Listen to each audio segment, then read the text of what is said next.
this episode of MyDrive on Talking Glass Media's Cast 11 Podcast Network, we cover the latest snowfall and rainfall amounts in our region and where we're at historically, while also talking about water facts. Of course, MyDrive is brought to you by some of the region's top events that are upcoming, so we'll talk about those too in the next 15 minutes on MyDrive.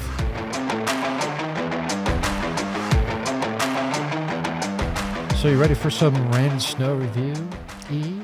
We've had a lot this year. We're in the middle of more. We're in the middle of more. I'm ready for spring. Yes. But I'll just start you off and our listeners to a quick true or false to see if you can answer this, and I'll answer it later for you. Okay. So true or false, the Saudis are exporting water from Arizona to Saudi Arabia in cargo ships. No way is that true. Really? Can't be be sure? true. Come on. It's actually true, No. but I'll explain it in just a bit. Let's review our rainfall as snow to date. I think people want to know about that. Of course. It's been a wet fall, and the numbers are actually really good. If people don't know this, Flagstaff got almost 85 inches of rain, snow this year. Williams at 62. That's crazy. Prescott almost 12. Show Low at 30, almost 30. Payson at almost 20. And the Navajo National Monument got a whopping almost 49 inches. Wow. That is crazy. So another impressive set of stats for you guys that are worried about water, rain, melted snow received the winter this so far. The Prescott area, as I mentioned, received about almost 5.5 inches. So we're doing pretty good. I noticed Watson's pretty full, right? Yeah, it looks better, much better. So it's what's a start, and it's still raining. Well, and snowpack, that's better than just rain, right? Is that true? Or is it, let's say when we get the snow that hangs around, That's is that what better? they say. That's why Okay. our mountains are like refrigerators or like water storage units. That's why mountains are important. That's why snowfall is important. Perfect. And I'm going to get into some of these facts about water, but of course, MyDrive is always covered by some great events that are happening here coming up. I'll start us off with March 2nd, 100 Men Who Care. We have 3 nonprofits presenting. Of course, Ron Fain of the Fain Signature Group and a bunch of guys from the Prescott area put this on quarterly. And this event, which is really cool, is March 2nd and at the Summit 4x4 Company in Prescott. So guys, if you got nothing to do on March 2nd, bring $100 because another 100 dudes at least will be there. And we raise money for a selected nonprofit, over $10,000 every event. So it's a really cool event. There might be a couple of cocktails or beers or sodas. I did see that it said cash bar, so I see you got that all covered there. So Cash bar. So this is cool. So you've got 100 guys, and do we have 100 women who care too, or is it just 100 men? You do. In fact, once a year we have a joint event with them, but I think that's Nicole Kennedy's group. Oh, okay. We work with them on a joint event yearly, but it's the same concept. We're just a bunch of guys getting together to facilitate giving to a nonprofit that's making a difference in our community. So March 2nd, if you didn't hear about it, Summit 4x4. Cool. Check it out online at 100menwhocareyc.com. What else we got coming up? We've got 2 or 3 good events. Chicago is coming, so August 16th. So the band Chicago is considered one of the most important rock and roll bands in history. So they have a latest album, so Born for This Moment. It's reached the top of the Billboard charts. They've been around for a long time. Favorite Chicago song is? Oh my gosh, I knew you were going to ask me. Tell me, what's your favorite Chicago song? I can't even think of one. I don't know. My dad loves Saturday Chicago. in the Park. Oh, there it is. See, I wasn't there last night. Last night I watched a documentary on Rick James. Oh, It was awesome. He was a very bad boy. crazy. But he was actually brilliant. People don't know how much he actually published, but he was he was so bad. There's just so much in, Died at anything 56. these guys want, right? It's right there for them. But Chicago, clean living dudes, I'm sure. Cleaner, yes, they are in their 70s or 80s. Rick James died at 56, so that tells you something about clean living. I don't know. Steven Tyler's still So Chicago, Finley Toyota Center. Tickets start at August $54. VIP packages are also available. Get your tickets Prescott now. Valley's got it going on. Yep. Also at the Finley Toyota Center, March 3rd, coming up very soon, right after the 100 Men Who Care, is the Harlem Globetrotters 2023 World Tour, presented by Jersey Mike's. These guys are cool. Yep. They're super cool. Super, a lot of fun. March 3rd, tickets on sale now. And also, so you know, actually this week we got somebody special coming into the studios here at Talking Glass Media. Dignity CEO is coming in to talk to us about the Blue Cross Blue Shield Dignity Health concerns of our community. It's a huge one. So we have an exclusive interview with the CEO of Dignity coming up. It's important information. Yeah, the Prescott Valley Outdoor Summit's also coming up in September. How do we get these guys in here? This is good stuff. You give them a call. So That's getting awesome. back to water. Yes. I asked you about, the Saudi thing, and is it true or false? The Saudis are exporting vast amounts of water in cargo ships. It's true, but here's the caveat.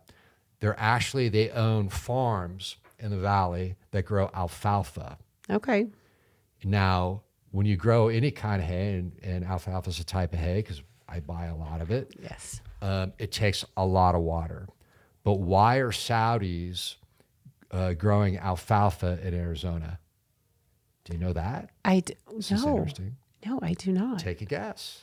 Well, I would assume so that they could manipulate our water. I don't know. Now, if you're growing, you have the rights to the water, correct? Well, they own the farms, which have the rights to the water. Correct? So you're going down the right path. Okay, so now we've got the rights to the water. Now can I do with it what I want? Technically, but they're actually growing stuff like hay, alfalfa. But why are they growing alfalfa here in the United States? Well, can they ship it back to... They ship the alfalfa back, but why are they growing it here? It's a great place to grow. It's actually not because they need the alfalfa, but here's the interesting tidbit. It's illegal, according to this news story, to grow alfalfa in Saudi Arabia because it takes so much water. Oh. So we look kind of dumb. Yeah, well, I was going to say, because Saudi is desert, and it's desert, and it's illegal there, but it's legal here. So that's why I say the Saudis are exporting water, because literally hay, alfalfa is so water heavy in producing it that we might as well just be shipping water to Saudi Arabia. Little tip for you. So when people complain about housing and wells, we don't hear a lot about these stories and the massive amount of water. In fact, we were using more water in the 70s and 60s for agriculture up here. So when you look at the scenario with growing hay and it's being exported, that seems kind of silly. It does. So that's why I like talking about water is, people are complaining about housing, but houses don't use water. People use water. Right. Anyways, I bet you didn't know that. No, I would have never guessed that. So other little tidbits for you. Do you know what the average well depth is in Arizona? So I do because, I know how deep mine was because mine was like 250 to 300 feet when we bought our house. Ding, ding, ding. It's about 300 feet. They range from 100 to 400 on average, with 300 being kind of the mean or the average. Here's another one. See, I'll test your knowledge in water. The Prescott Valley region relies on the Colorado River for its water. True or false? I want to say yes because I've heard it so much. People have been talking about it. I'm going to say true. I have to take your star away. The Prescott Valley region is provided by what we call the Prescott, or I think it's now called the Prescott Valley AMA, which is Active Management Area. Okay. And it's groundwater. So it's wells. Okay. Monitored by the municipalities. So Prescott gets a lot out of Chino Valley, for example. Prescott Valley's got monitoring wells all around. And in fact, Prescott Valley's water page is down right now on a town site. So I can't give you what Prescott Valley wants to say. Interesting. But we hear a lot about that because of the cutbacks that we're seeing Phoenix has employed for its residents. They're on like a stage, I don't know what it is, 1, 2, whatever it is. Shut some people down, and so people up here start panicking about our water. We're on groundwater, and it's actually looking pretty good. Do you know how many private wells are in Arizona? And you can't be peeking. In all of Arizona? And basically in all of Arizona. Let's say in all These of Arizona, I'm going to say I'm going to go with 100,000. I don't even know. You saw the node. No. And it serves about 100,000 private wells in use in Arizona, serving about 300,000 people. I didn't even cheat on that one. They are not subject to the public water system regulations.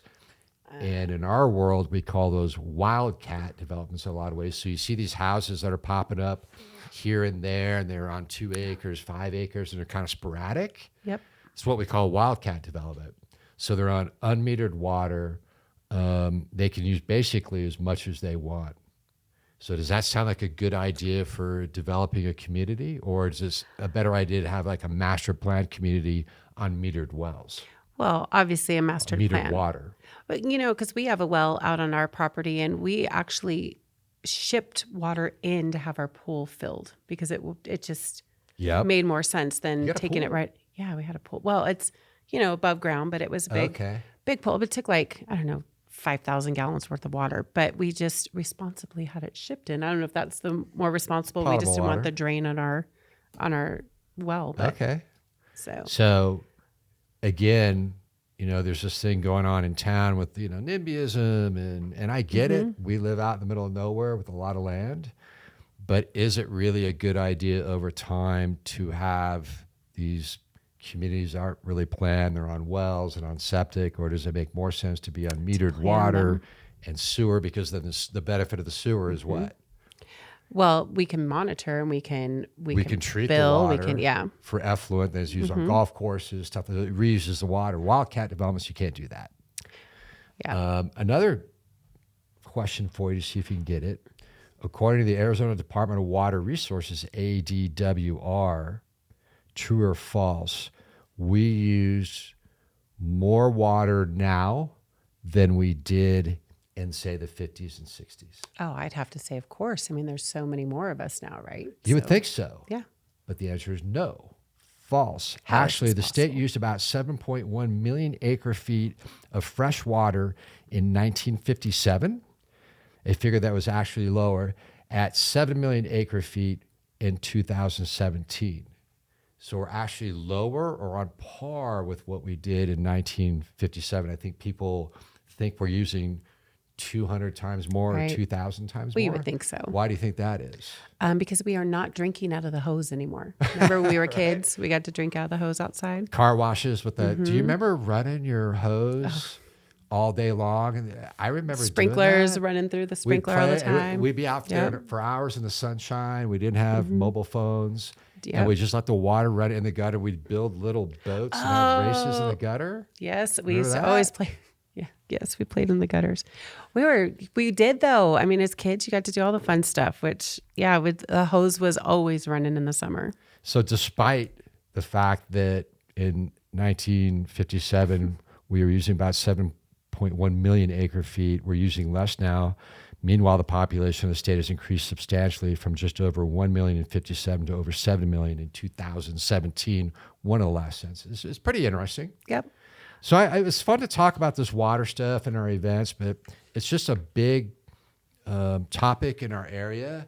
And I thought we'd kind of change up MyDrive a little bit to really start talking about some of these things that are important to our community and our residents. I think so much that we hear is just, you hear somebody say it and then it just gets kind of turned around, which, just educate yourselves. Just listen. The knowledge is out there. I also want to say I was not alive in 1957, so I don't want anybody to think that I was after listening to this. So, just cool. Well, that's it for MyDrive on the Cast 11. It was a good one. Talking Glass Media. Let us know what you want to talk about or hear some facts on in future shows. We'll see you. Watch those roundabouts. See ya.